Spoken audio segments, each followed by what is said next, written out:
Hi guys! Kamusta po kayong lahat? Ako nga po pala si Stella. So ngayon ay gagawa na naman tayo ng general love reading. And paalala ko lang po, hindi po lahat ay makaka-resonate. Okay? This is a general reading. So please take what resonates and leave what doesn't. At kung bago pa lang po kayo sa channel ko, don't forget to hit like and subscribe para po updated tayo sa mga videos na i-upload ko. And also, kung gusto niyo magpa-private reading, message lang ako sa Facebook, nasa description box below, La Stella Micaela Tarot, or sa Instagram, La Stella Micaela Tarot. Okay? Maraming salamat po! Okay, so ngayon magsisimula na tayo. Kaninong energy kaya ang makukuha natin?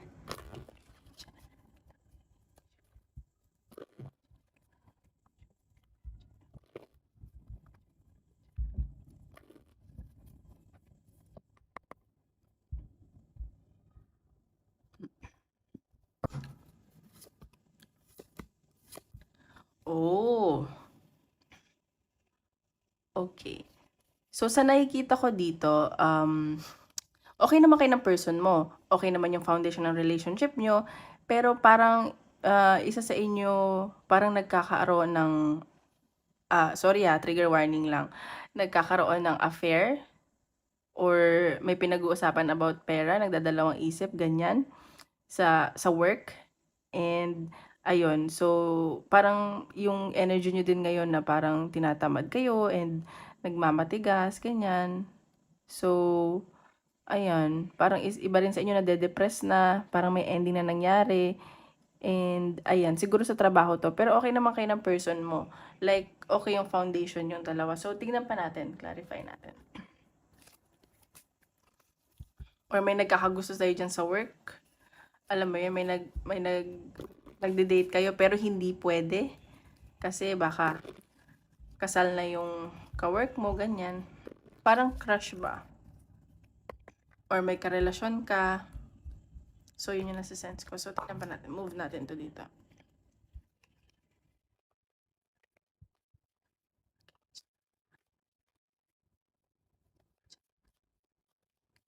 Oops, isa lang po.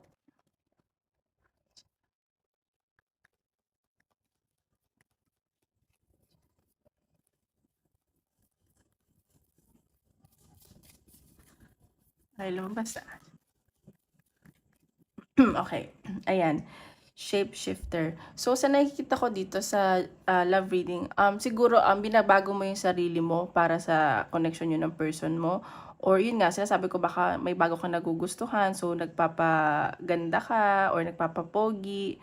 Parang iniiba mo yung sarili mo para sa connection. Alam mo yun? Ayan. So, ayan, may challenge nga. So, baka nga hindi talaga yung para sa isa't isa. Kasi may someone na kayo. O dyan sa work, ganyan. So tingnan pa natin yung energy ng person mo. Think about your person.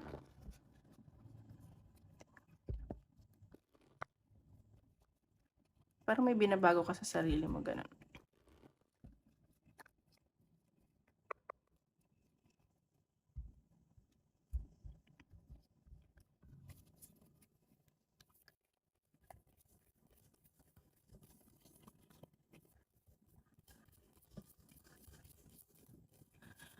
Okay, itong person mo, nakikita ko dito para siyang nag nagninilay-nilay, ganyan. And nakikita ko na parang gusto naman niya ibigay sa'yo lahat, pero parang may pinag-iisipan siya dito eh. So, ayan. So, parang gusto ka niyang pasiyahin, ganyan. And parang, basta nagme-meditate to, ganyan. Parang nagninilay-nilay, ganyan yung nasa sense ko. Tingnan pa natin. Okay. So, nakikita ko naman, kayong dalawa ng person mo, parang, yun nga, sabi ko okay naman kayo, nagbibigayan kayo, and generous kayo sa isa't isa, lalo na tong person mo, lahat ng gusto mo, lahat ng ano mo sa buhay, binibigay niya sa'yo. Alam mo yun, para mapasaya ka. Sobrang generous nitong person mo na to. Ayan, tingnan pa natin. Okay, Ten of Cups. See? Nakikita ko sa person mo, parang gusto niya talaga na maging masaya lang kayo palagi, and yung union niyo kakaiba talaga na parang kung wala man kayo family, gusto niyo na bumuo ng pamilya, alam mo yun, parang perfect na eh. Like, wala nang problema, ganun. Siguro, isa lang sa inyo natutokso. So, tingnan pa natin. See? Masaya sa'yo yung person mo. At parang nakikita niya na nasa iyo na lahat. Ganun. And sa connection nyo, parang hindi niya na ma-feel sa iba yun. And sobrang masaya at contented na to sa relasyon nyo. Yan, ito pa natin. Oops. See? So, nakikita ko dito na pinagtatrabahuhan niya talaga tong connection nyo. Tsaka, ano to eh, ibibigay niya talaga sa'yo lahat. Parang meron siyang gustong i-attain, ganon, para sa connection nyo. At sobrang nag-hard work to para maibigay niya sa'yo lahat. Yun nga, sabi ko, lahat ng gusto mo na ibibigay niya. And masaya to sa yung taong to. Mahal ka nito. Hinampan natin. Parang balance yung energy ng person. And kayong dalawa din. Tingnan natin. See? And nakikita ko dito, parang may nangyari kasi sa inyong sudden change. Siguro ito yung nagpabago sa person mo. And siguro, nagkamali siya from the past, and ngayon, nagbabago na siya. Kasi, yung mga pagkakamali niya, yung mga nagawa niya na mali, talagang it made him or her to be a better person and stronger. And sa nakikita ko naman ngayon, yung pagbabago niya is okay naman na. Parang, alam mo yun, binabago niya yung sarili niya para sa connection niyo. Or, syempre, para din sa sarili niya. And nakikita mo na sobra na yung pagbabago nitong person mo. Tingnan pa natin.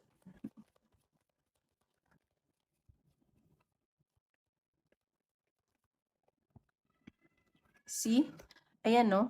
Sobrang ganda ng energy ng person mo. Kasi, parang ano na din to eh, financially stable na din siya. And gusto na talaga niya ng bumuo ng pamilya. Parang long-term commitment. Parang natapos na siya dun sa kumbaga, example lang kung nag-explore siya before, alam mo yun, yung daming babae, ngayon wala na yun sa kanya. Parang stability na din yung iniisip niya. Pang long-term commitment na yung gusto ng person mo. Ayun. So, tingnan pa natin.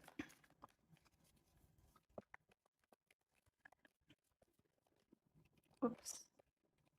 Tingnan pa natin. See? Ayan no, sobrang fulfilled na to sa connection nyo. And kayong dalawa din, kayong dalawa naman is like contented na kayo sa isa't isa. Isa lang sa inyo siguro parang ano ba? Nagkaka-crush or sa office pero hindi nga pwede. Alam mo yun, may tukso, ganun. And mahal niyo yung isa't isa. Nakikita ka niya as fulfillment. And punupunan mo yung mga yung mga kakulangan niya. Alam mo yun, and vice versa. So, okay naman yung relationship niyo. Parang equal naman yung nakikita ko. Mahal na mahal ka nito. Mahal niyo naman isa't isa. So, tingnan pa natin. Oops.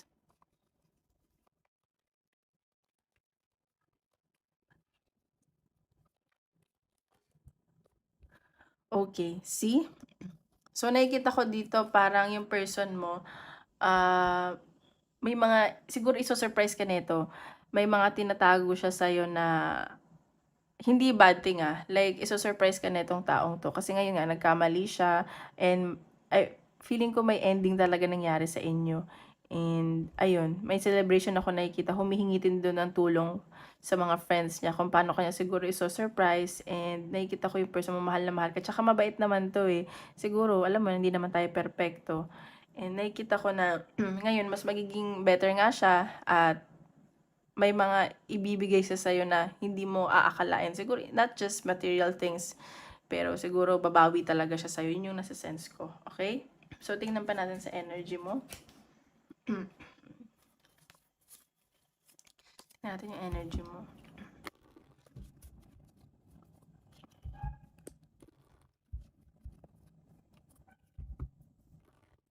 Oops.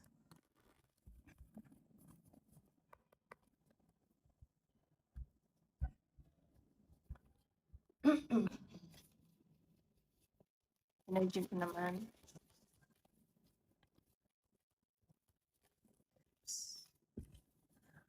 Okay, sa nakikita ko dito ikaw, nag-e-enjoy ka rin naman parang kumbaga sabi ko nga equal kayo parehas, nakikita ko na yung communication mo sa kanya is nagiging better na siguro parang nagkakaintindihan na kayo ngayon and nakikita ko ikaw yung mas nagbabalanse dito sa relasyon niyo. Ikaw kumbaga, ikaw yung nagdadala ng relasyon niyo at tinutulungan mo din siya at ikaw nagtutulungan kayo, ganyan. Parang nag-iisip ka rin ng mga hindi naman strategy, ng mga bagay para paano pa mag-e-excite yung relationship niyo, paano pa siya ma-e-excite, ganyan. Alam mo yun?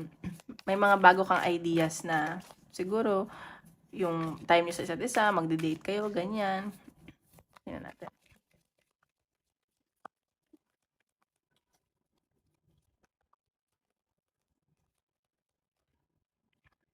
Isa lang po.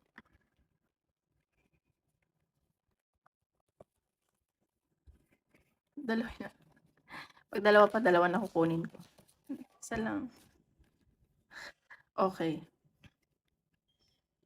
So, nakikita ko dito ikaw, sige, siguro before you felt restricted sa relationship nyo, nakikita ko na parang siguro naging, yung person mo naging strict, and nakikita ko na nagiging matalino ka na ngayon sa connection nyo. Kung dati kasi parang ikaw lang, parang puro puso yung iniisip mo. So, ngayon, gagamitan mo na rin ng ulo kasi parang ayaw mo na dumating sa point na parang masakal ka or restricted ka. At ngayon, ayun, sinasabi ko nga, nagiging matalino ka na. Parang ayaw mo nang yung ma-restrict ikaw sa connection. So, tingnan pa natin.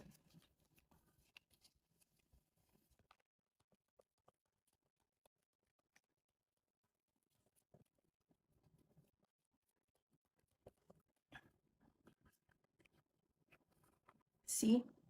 Ikaw din naman, sorry. Nagfo-focus ka din sa financial mo.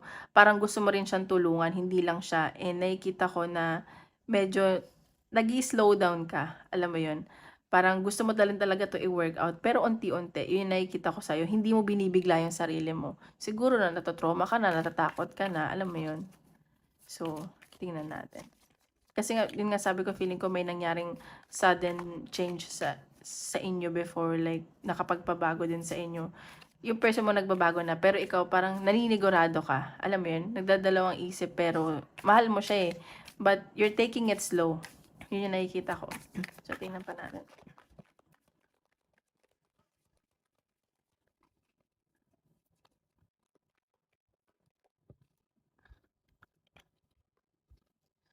Okay. Knight of Wands.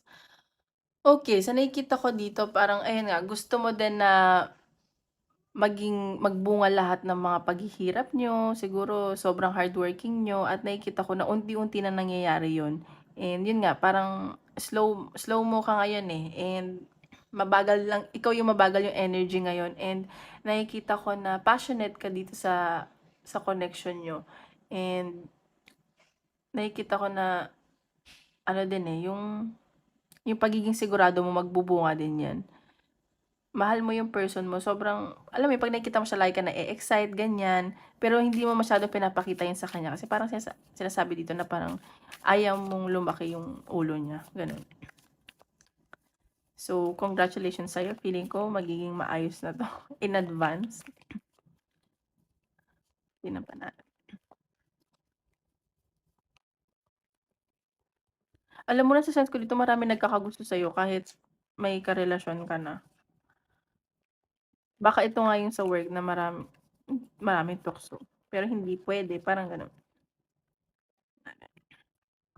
Ayan. So, ayan, see? Siguro, ikaw, natupad na yung wish mo, and patuloy ka nagdadasal na you have faith na magiging maayos kayo ng person mo forever. Alam mo yun, wala nang, syempre, sa relasyon, hindi naman lagi na masaya, di ba?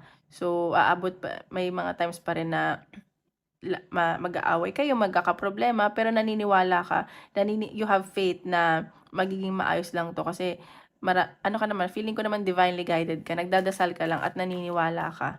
Alam mo yun, hoping, and hindi ka na helpless ngayon. Okay.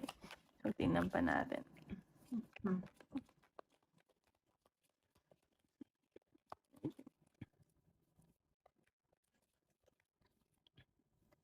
See?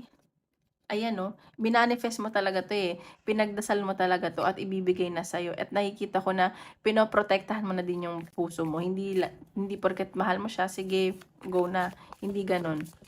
Parang balance na yung energy mo. Pero sobra yung pagmamahal mo dito. Binigay mo lahat, eh.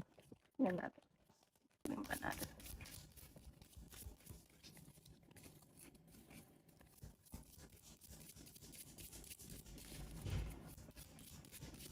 Oops, isa lang po. Dami na naman. Isa lang po. Tingnan natin. Uy, isa lang.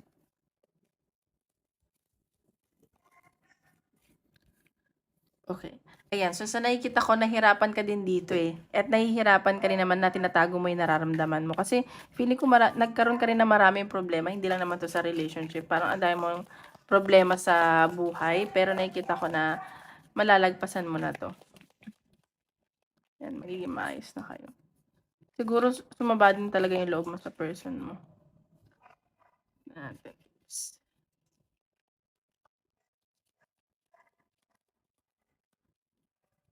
Natin. Uy. Ayan. So, see? Dalawa yung lumabas. So, nakikita ko dito na, ayan, see, same kayo na energy, mahal yung isa't isa at gagawin niyo talaga yung lahat para sa isa't isa. Ayan o, death card. So, may nakita ko new beginning sa inyong dalawa. So, this is a good reading kasi nakikita ko na magiging maayos na yung relationship nyo. Umiwas lang sa tukso at, alam mo yun, like, mag-communicate kayo ng maayos kasi sa relationship kailangan din maayos yung communication nyo. Ayan, so feeling ko kayo na yung forever na kayo na magkakatuluyan. Okay? So, tingnan pa natin.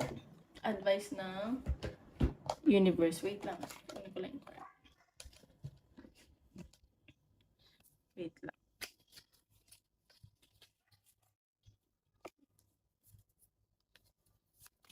Advice ng universe. Oops. Ayan. Garden. Something lovely will grow from this. See, sinasabi ko sa'yo magiging maayos na kayo ng person mo. And lavender, surround yourself with love. So, sa ngayon, kung naging negative ka noon, may mga nangyari, ngayon, like, do everything with love. Kahit anong gawin mo. Hindi lang sa connection nyo ng person mo, but sa lahat ng bagay. Kasi, usually, it starts from love talaga. Ayun. So, ayan. Magtiyaga ka lang. And, alam mo yun, pagtrabahuhan nyo to. So, ayan. Congratulations. So, ngayon, check natin sa career. Tanggalin na natin itong mga to. Wait lang. Ay. Wait, sorry. Tingnan naman natin sa career. Oops. Sa career.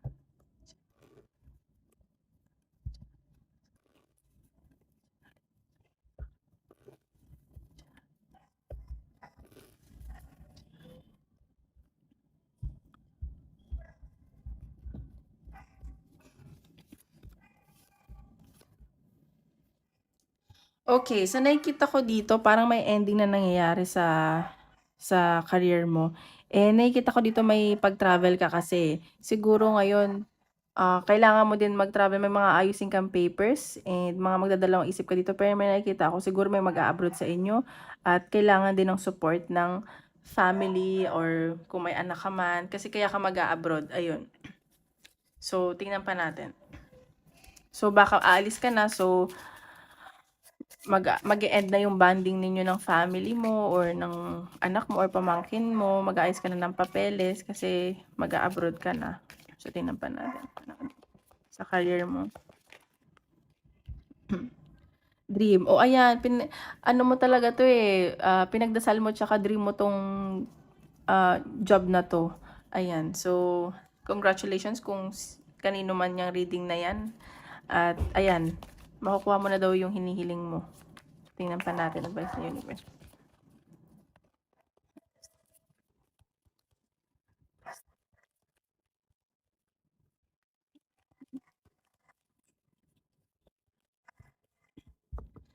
C, release control, surrendering to the journey. So, ayan, huwag ka na masyadong mag-isip-isip at huwag mo na kontrolin yung mga bagay-bagay kasi isurrender mo na lang sa universe at sa taas kasi magiging maayos daw lang lahat. And itong bago mong journey ay mag-e-enjoy ka. And baka promotion to or bagong responsibility at magiging influence sa ibang tao. So, congratulations. So, tingnan pa natin. So, isip ka ng question at tingnan natin kung anong sasagot ng universe. Okay? Tingnan natin.